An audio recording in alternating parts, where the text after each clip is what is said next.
Hi friends, నేను మీ మౌనిక.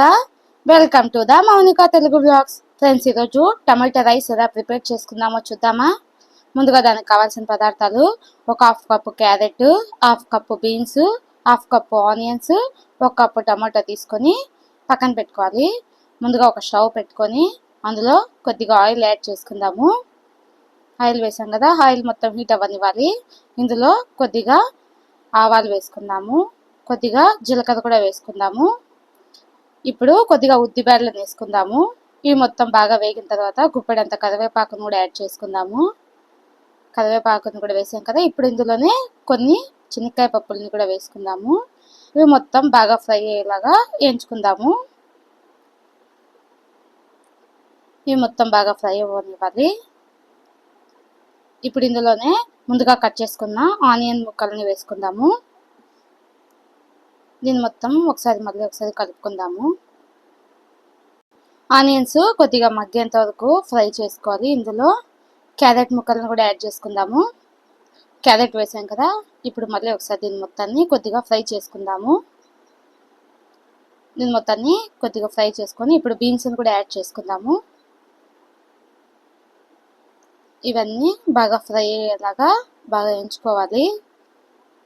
ఇవి అన్నీ కొద్దిగా కలర్ చేంజ్ అయ్యేంత వరకు బాగా ఫ్రై చేసుకోవాలి. ఇలా కొద్దిగా బాగా వేయించుకోవాలి. ఇవి బాగా మగ్గాలి. ఇప్పుడు ముందుగా మనము టమాటా ముక్కల్ని మిక్సీ కొట్టుకొని పేస్ట్ని ఇందులో యాడ్ చేసుకుందాము.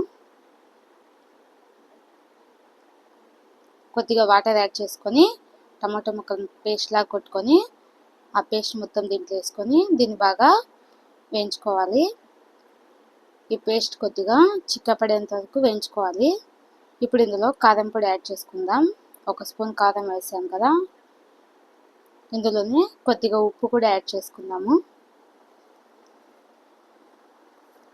దీని మొత్తాన్ని ఒకసారి బాగా మిక్స్ చేసుకుందాము. ఇది మొత్తం బాగా మిక్స్ అవ్వాలి. దీని మొత్తాన్ని బాగా కలుపుతూనే ఉండాలి.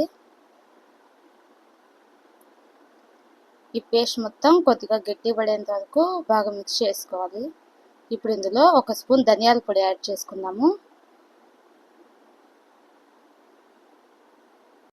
ధనియాల పొడిని యాడ్ చేసాం కదా, ఇప్పుడు దీని మొత్తాన్ని బాగా ఫ్రై చేసుకోవాలి. వాటర్ మొత్తం ఇప్పుడు ఉన్నాయి కదా, అవన్నీ కొద్దిగా ఇంకిపోయేంత వరకు ఫ్రై చేసుకోవాలి.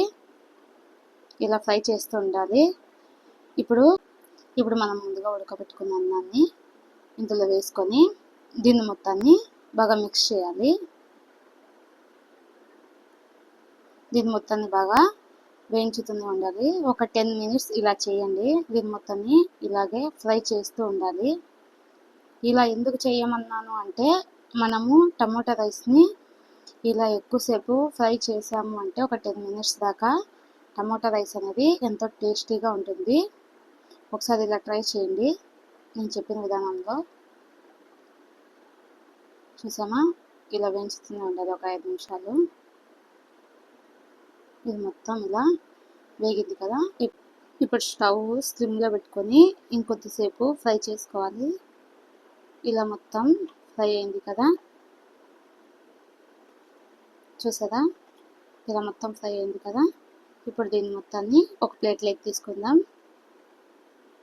చూసారా ఫ్రెండ్స్, ఎంతో టేస్టీ అయినా ఎంతో యమ్మీ టమాటా రైస్ రెడీ అయిపోయింది. ఒకసారి ఇలా ట్రై